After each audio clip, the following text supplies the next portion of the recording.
Hello বন্ধুগণ, সবাইকে আমার ডেটা সায়েন্স বাংলা চ্যানেলে স্বাগত জানাচ্ছি। আশা করি সবাই ভালো আছেন। আমি সাইলাস হালদার বরাবরের মতো আজকেও একটি ভিডিও নিয়ে এসেছি। গত ভিডিওতে আমি মূলত স্ট্যাটিক ভ্যারিয়েবল এবং ইনস্ট্যান্স ভ্যারিয়েবল এবং নেম স্পেস নিয়ে আলোচনা করেছিলাম, কিভাবে স্কোপগুলো কাজ করে। আজকে আমি এসেছি ইরর নিয়ে। আসলে জিনিসটা একটু শুনতে কেমন যেন লাগতেছে, ইরর। আমরা যখন পাইথন প্রোগ্রামিং করি তখন বিভিন্ন ধরনের ইরর পেয়ে থাকি। ইররগুলা নিয়ে আসলে খুব কম ভিডিও পাওয়া যায়। আমি আসলে স্পেশালি একটু চেষ্টা করব আজকে ভিডিওগুলা দেওয়ার জন্য, এগুলা নিয়ে আলোচনা করার জন্য। তো আমরা যখন প্রোগ্রাম করি অনেক ধরনের মেসেজ আসে, আসলে এগুলো বুঝতে পারি না, করে যাচ্ছি ইরর আসছে। আপনি যদি ইররটা বুঝতেই না পারেন, ধরতে না পারেন কি ইরর এসেছে, তাহলে আপনি সলভ করবেন কিভাবে, তাই না? তো আজকে আমি সেজন্য ইরর নিয়ে আলোচনা করব। আমি লিখে দিচ্ছি ইরর। তো ইরর করতে গেলে আমার সর্বপ্রথম যে ইররটা আসে সেটা হচ্ছে সিনট্যাক্স ইরর। এরর এখন সিনট্যাক্স ইররটা কি? আমি একটি কোড লিখি। আচ্ছা, আমি একটা না অনেকগুলো কোডে লিখবো, কোডের মাধ্যমে সেগুলো বোঝানোর চেষ্টা করি। ধরেন প্রিন্ট লিখলাম সাইলাস হালদার। যখন আমি জিনিসটা রান করব তখন দেখেন পাইথন বলতেছে যে ভাই তুমি যে জিনিসটা লিখেছো সেটা হচ্ছে সিনট্যাক্স ইরর। ঠিক আছে। তো সিনট্যাক্স ইরর, পাইথনের একটা নেচার আছে। অন্যান্য প্রোগ্রামিং ল্যাঙ্গুয়েজ ইরর কিন্তু বলে একটু কেমন যেন, কিন্তু পাইথনে দেখেন পাইথন কিন্তু আপনার সাথে কনভারসেশন করতেছে, আপনার সাথে কথা বলতেছে। আমি যখন এখানে জিনিসটা লিখেছি প্রিন্ট সাইলাস হালদার, তখন সে পাইথন কি করেছে, ইরর শো করতেছে। ইরর শো করতে যায় সে আমার সাথে কথাও বলতেছে। দেখেন যে যে ইররটা আমরা পেয়েছি সেটা হচ্ছে গিয়া এখানে তিনি লিখে দিয়েছেন যে সিনট্যাক্স ইরর। এবং ইররটা কোথায় হয়েছে? ইররটা হয়েছে ভাই প্রিন্টে। প্রিন্ট যে লাইনটা লিখেছি, এবং লাইন নাম্বার কত? এখানে একটাই লাইন আছে তাই 1 দেখাচ্ছে। যদি 8-10টা থাকতো তাহলে 10 নম্বর লাইন হলে লাইন 10 দেখাইতো। ঠিক আছে, এখানে লাইন 1 দেখাচ্ছে। তাহলে এটা হচ্ছে পাইথনের সুবিধা। পাইথন আপনার সাথে কি করতেছে? কনভারসেশন করতেছে, আপনাকে বলতেছে যে আপনার প্রোগ্রামে এই সমস্যা আছে, ওই সমস্যা আছে। যাই হোক, তারপর আমি যদি এখানে ব্র্যাকেটটা ক্লোজ করতাম তাহলে ইরর শো করতো না। আমার সিনট্যাক্স ইরর জিনিসটা পাইথন ব্যাখ্যা করে দিয়েছে। আমরা যদি আরো প্রোগ্রাম লিখি, ধরেন if x is equal two 5, আমি যদি এখানে প্রিন্ট করি প্রিন্ট এক্স ইজ 5, মানে 5 ই হচ্ছে এক্স, এক্স ইজ হচ্ছে 5, কোলনটা কেটে দিলাম। এখন যদি আমি রান করি, দেখেন এটা কিন্তু সিনট্যাক্স ইরর শো করতেছে। তো এটা কত নাম্বার লাইনে শো করতেছে? ইফে। ইফে আমি কি করেছি, কোলন দেই নাই, সেজন্য সে বলতেছে এখানে একটা ইরর আছে ভাই, কি ইরর সেটা প্রকাশ করে দাও। এটাও কিন্তু একটা সিনট্যাক্স ইরর। এই জায়গায় আমার কি দেওয়া উচিত ছিল? কোলন দেওয়া উচিত ছিল লাইন নাম্বার 1 এ। দুইটা লাইন আছে, লাইন নাম্বার 1 এ ইস্যুটা শো করতেছে। তাহলে আমরা সিনট্যাক্স ইররের দুইটা অপশন দেখে ফেললাম যে আমার সিনট্যাক্স ইরর কিভাবে কাজ করে। এখন আমরা আরো একটা ইরর দেখব, সেটা হচ্ছে গিয়ে কি ইন্ডেক্স ইরর।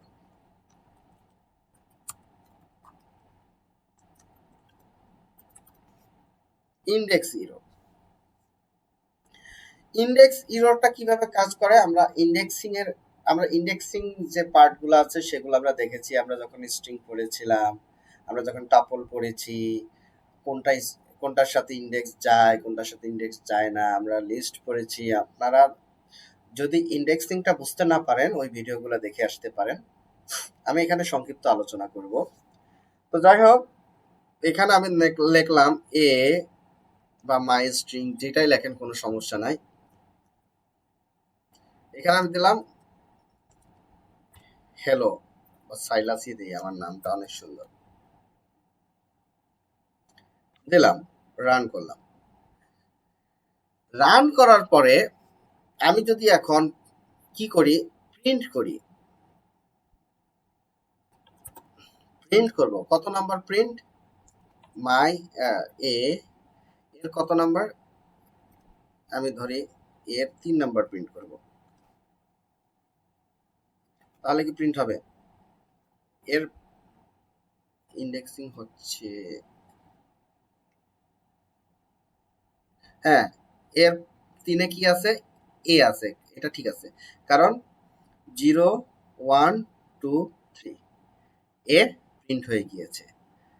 আমি যদি 4 প্রিন্ট করি 4 প্রিন্ট হয়ে গিয়েছে।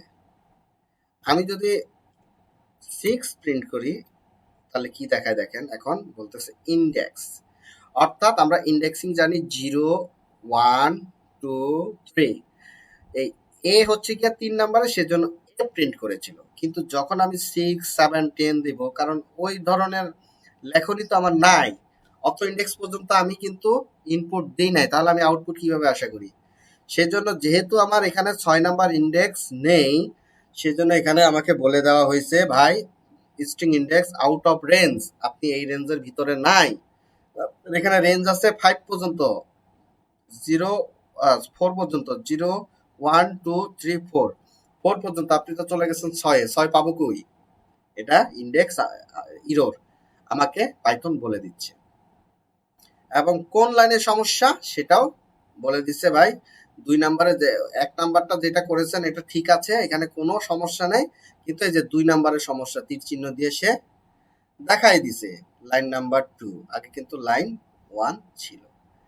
আশা করি ইন্ডেক্সিং এর যে ইরর গুলা থাকে সেটা আপনারা মোটামুটি ক্লিয়ার হতে পেরেছেন।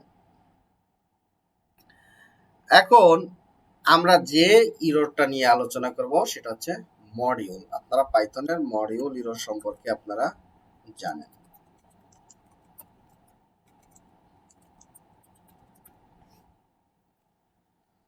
তো মডিউল নট ফাউন্ড ইরর নিয়ে আমরা একটু আলোচনা করি।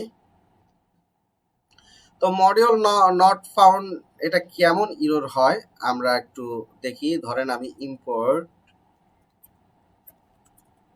নামপাই, এটা একটা মডিউল, এটা নিয়ে আমরা নেক্সট ক্লাসে আলোচনা করব আশা করি। না, নেক্সট ক্লাসে না, আমরা মেশিন লার্নিং এ ঢোকার আগে আলোচনা করব। কারণটা হচ্ছে গিয়া এটা আমার লাগবে, নামপাইটা কি সেটা আমরা তখন ক্লিয়ার হয়ে যাব।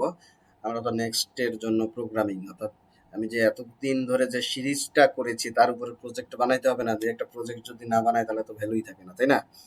তো ইম্পোর্ট নামপাই করেছি, নামপাইটা সুন্দরভাবে, এটা একটা কি পাইথনের মডিউল, তো এটা সুন্দরভাবে আমার কি হয়ে গিয়েছে, প্রিন্ট হয়ে গিয়েছে। কিন্তু এখানে যদি আমি এরকম করতাম ইম্পোর্ট নামপাই, এই নামে কোনো মডিউল আছে? দেখেন এই জায়গায় বলে দিছে ভাই যে জিনিসটা হচ্ছে module error, not found error, no module named numpy, অর্থাৎ এই নামে কোনো মডিউলই নাই, সেজন্য এটা কি দেখাচ্ছে, মডিউল ইরর। আমি আসলে প্রত্যেকটা ইররকে স্পেশাল ভাবে আমি দেখাচ্ছি জাস্ট বোঝার জন্য, যেন আপনারা ফিউচারে এই ইরর গুলো দেখে না ঘাবড়ায় যান, আপনারা বুঝতে পারেন কোনটা কি ইরর। দেখা গেল আপনি নামপাই লিখতেছেন, আপনি কোনটা কি ইরর, মডিউল ইরর কোনটা আপনার ইন্ডেক্সিং ইরর, এটা বুঝলে আপনারা বুঝতে পারবেন যে ইন্ডেক্স মানে হচ্ছে এরকম, মডিউল মানে হচ্ছে এরকম। ঠিক আছে, জিনিসটা যেন বুঝতে পারেন সেজন্য আমি ইরর গুলো তুলে ধরতেছি। ঠিক আছে, এখানে মডিউল নট ফাউন্ড ইরর এই নামে কোনো নাইন, লাইন নাম্বার 1-এ। ঠিক আছে, জিনিসটা তাহলে আপনারা মোটামুটি ক্লিয়ার হয়ে গিয়েছেন। এখন আমরা যে বিষয়টা নিয়ে আলোচনা করব সেটা হচ্ছে গিয়া কি এরর। কি এররটা কি আমি আসলে লিখে দেখাই।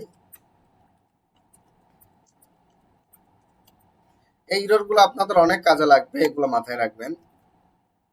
কারণ কোনটা কি এরর, মডিউল এরর মানে আমি মডিউল ভুল করেছি, ইন্ডেক্সিং এরর মানে আমি ইন্ডেক্সে কোনো একটা জায়গায় ভুল করেছি, কি এরর মানে আমি ডিকশনারির কোনো একটা কিতে সমস্যা করেছি। তাহলে আমি এখন একটা ডিকশনারি নিচ্ছি, আপনারা আপনাদের ইচ্ছা মতো, আপনারা স্বাধীন মতো আপনারা ডিকশনারি নেবেন, কোনো বিষয় না। আমি আমার মতো নিচ্ছি, নেম সাইলাস ডিকশনারির ক্লাসে আমি ডিকশনারি বুঝিয়েছিলাম, আপনারা যদি বুঝতে না পারেন আপনারা একটু দেখে আসবেন। এইচ দিলাম কত, একটা এইচ দিয়ে দিলেই হবে। আচ্ছা আমি 33 দিলাম, ওটা রান করলাম। এখানে ভুল বলতেছে, ভুলটা কোথায়? ভুলটা হচ্ছে কি আমি এই জায়গাটা একটা ভুল করেছি, কি এর মধ্যে আমাকে ইয়ে দিতে হবে, সেমিকোলনটা আমি দেই নাই।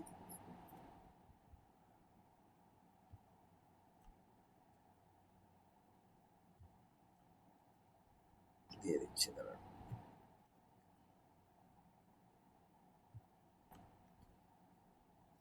সরি, রান হয়ে গিয়েছে। তাহলে আমি একটা ডিকশনারি বানিয়ে ফেললাম। এখন আমি যদি ডিকশনারির মধ্যে কোনো কিছু সার্চ করি, অর্থাৎ আমি ডিকশনারি আছে, আমি এটা কিন্তু প্রোগ্রামাররা মানে যারা বিগিনার তারা বেশিরভাগই এই কাজটা করে থাকে, আমিও করে থাকি। যারা ভালো প্রোগ্রামিং করে তারাও করে থাকে, কোনো বিষয় না, যারা রেগুলার প্রোগ্রামিং এর সাথে থাকে। তো আমি এখানে যদি আমি লিখি এখন প্রিন্ট দিলাম ডি, আমরা কি দিয়েছি ডি, ডি এর মধ্যে আমি থার্ড ব্র্যাকেট দিলাম, কাকে খুঁজে বের করব, নেমকে। আমি যদি প্রোগ্রামটা রান করি দেখেন এটা কিন্তু এখানে বলে দিয়েছে কে এরর, অর্থাৎ এই নামে কোনো কেই নেই, কারণ এখানে আছে বড় হাতের এন আর আমি দিয়েছি কি ছোট হাতের এন। তাহলে ভাই কেমনে হইলো? এগুলাই হচ্ছে গিয়া কি এরর, ঠিক আছে? যখন আপনি কি এরর দেখবেন তখন আপনি বুঝবেন যে ডিকশনারির যে কি গুলা দিয়েছি বা যে কোনো জায়গার যে কি দিয়েছি কি গুলোতেই আমার কি হচ্ছে, প্রবলেম হচ্ছে। আশা করি কি এরর সম্পর্কে আপনি বুঝতে পেরেছেন। এখন আরো একটা এরর নিয়ে আলোচনা করব, সেটা হচ্ছে টাইপ এরর। এটাও একটা এরর, এটাও আমরা মোটামুটি ভুল করে থাকি। টাইপ এররটা কিরকম? আমি একটা সংখ্যা নিলাম 5, সংখ্যা নেওয়ার পরে আমি এখানে দিলাম আবার টেক্সট, টেক্সটকে আমি টি দিয়েই ব্যাখ্যা করি, সাইলাস দিয়েই। তাহলে আমি দুইটা ভ্যারিয়েবল নিয়েছি, ভ্যারিয়েবলের মধ্যে দুইটা ভ্যালু দিয়েছি। এখন যদি আমি যোগ করি প্রিন্ট বা রেজাল্ট, আর দিয়ে এত লিখতে হবে না, রেজাল্ট যদি আমি করি তাহলে কি দিছি এন প্লাস টি, এটা যদি আমি লিখি তাহলে কি হয় দেখি। দেখেন এখানে কিন্তু টাইপ এরর শো করতেছে, আনসাপোর্টেড অপারেন্ড এস। কেন কেন এই ধরনের শো করতেছে? এখানে বলতেছে যে আমি এস মানে হচ্ছে স্ট্রিং আর একটা হচ্ছে ইন্টিজার, ইন্টিজার এবং স্ট্রিং এর মধ্যে আমি কি করেছি কম্বিনেশন করতেছি, যেটা সম্ভব না। এখানে দেখেন টি হচ্ছে গিয়া স্ট্রিং আর নাম্বার হচ্ছে গিয়া ইন্টিজার টাইপ দিছেন, অটোমেটিক্যালি ইন্টিজার নিয়ে নেয়। তাহলে ভাই অ্যাড করব কিভাবে? এটা কি সম্ভব? এক আর এক যোগ করতে পারবেন, এক আর সাইলাস কেমনে যোগ করবেন? এটা তো হয় না। হ্যাঁ, যদি এটার আপনি স্ট্রিং বানাই দেন তাহলে কিন্তু হইতো। তাহলে এইটা কি হয়ে গেল? টাইপ এরর, আপনার টাইপের সমস্যা আছে। এটা কোন টাইপের? কারণ আপনি একটা স্ট্রিং টাইপের দিচ্ছেন, একটা হচ্ছে ইন্টিজার টাইপের দিচ্ছেন, এটা হয় না। তাহলে এটা কোন জায়গায় সমস্যাটা আছে? লাইন নাম্বার 4, লাইন নাম্বার 4 এ প্রবলেম। কারণ হচ্ছে আমার এখানে একটা গ্যাপ দিয়েছে, এই গ্যাপটাকেও সে লাইন ধরেছে। আমি গ্যাপটা মুছে দিই, এবার যদি রান করে 3 দেখাবে, দেখেন এখানে কিন্তু লাইন নাম্বার 3। আশা করি টাইপ এররটা আপনারা মোটামুটি বুঝতে পেরেছেন। এখন আরো একটা মূল্যবান বিষয় নিয়ে আলোচনা করব, সেটা হচ্ছে value error.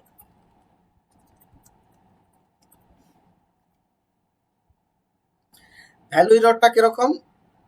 A is equal two, আমি একটা ভ্যারিয়েবল নিলাম, এটা আপনারা যে কোনো ইচ্ছা স্বাধীন ভ্যারিয়েবল নেবেন, কোনো বিষয় না।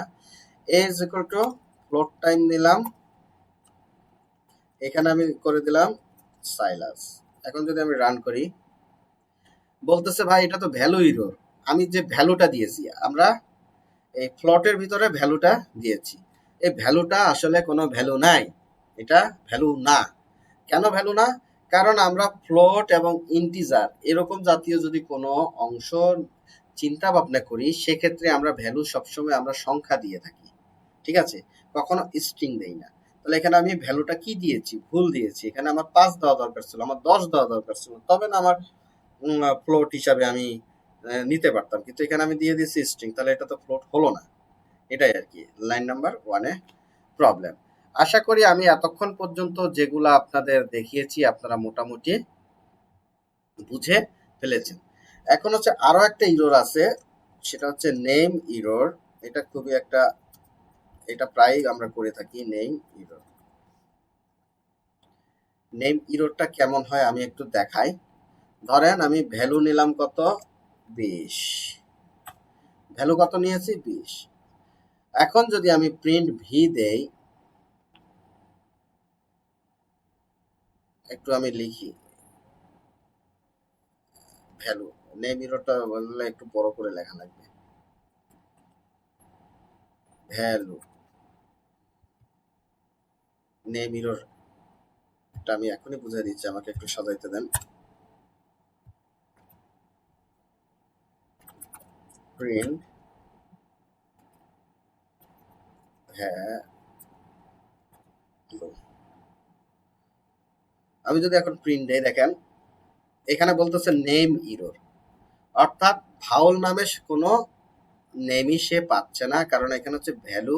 আমরা কিন্তু এরকম করি, টাইপিং মিস্টেক করে থাকি।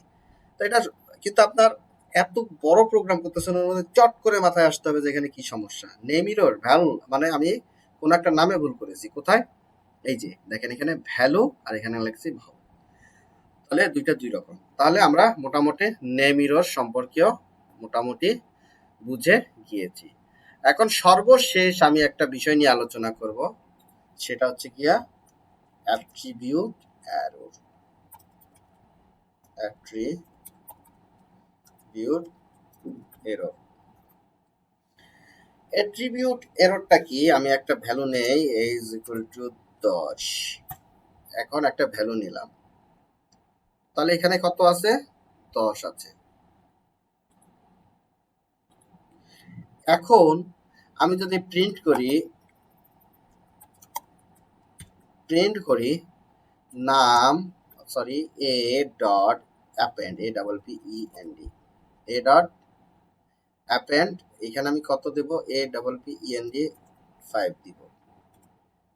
অর্থাৎ আমি এর এর ভ্যালু কত নিচ্ছি, 10, এর মধ্যে আমি 5 কি করতে যাচ্ছি, অ্যাড করতে যাচ্ছি। অথচ এটা কোনো স্ট্রিংও না, এটা কোনো লিস্ট না, লিস্টের মধ্যে না হয় আমি অ্যাপেন্ড করতেছি। এখানে কি আমি পারবো, এখানে বলতেছে অ্যাট্রিবিউট ইরর, কেন, integer object has no append option. Attribute অর্থাৎ আপনি এই সংখ্যাকে যে অ্যাপেন্ড করবেন, এখানে যদি একটা লিস্ট থাকতো আপনি অ্যাপেন্ড করতে পারতেন, ফাঁকা জিনিস থাকলে আপনি অ্যাপেন্ড করতে পারতেন, এখানে তো কোনো নাই, তাহলে আপনি কিভাবে অ্যাপেন্ড করবেন, এটাই বলতেছে। এখানে প্রিন্ট এর মধ্যে সমস্যা, এই জায়গাটা প্রবলেম করতেছি, সুতরাং এটা হয় না। তো আমরা মোটামুটি ইরর গুলা আজকে দেখলাম। আশা করি আপনারা এই ধরনের ইরর যদি ইন ফিউচার দেখে থাকেন, তাহলে আপনারা মুহূর্তের মধ্যে আপনারা বুঝতে পারবেন কি ভুলটা করতেছেন, এবং সাথে সাথে ওইখানে সলিউশনটা আনার চেষ্টা করবেন। কারণ একটা আপনি মেশিন লার্নিং করতেছেন, ওই জায়গায় আপনি এরকম প্রোগ্রাম কোডিং করতেছেন, করতে যাইয়া একটা ইরর পাইছেন, আপনি পুরো ফ্লোটা যদি বুঝতে যান আপনার সময় নষ্ট, আপনার মাথার উপর প্রেসার পড়তেছে, এত ঝামেলা করবে কি। আপনি যদি এই জিনিসগুলো জানেন, কোনটার কারণে সমস্যাটা হচ্ছে, কোন লাইনের সমস্যাটা হচ্ছে, কোন ধাপে যায় সমস্যাটা করেছি, আপনি তাহলে সমাধানটাও খুব তাড়াতাড়ি করতে পারবেন। সেই আশা থেকে আমার এই ভিডিওটা করা। আশা করি আপনাদের ভিডিওটা ভালো লাগবে। সবাই ভালো থাকবেন।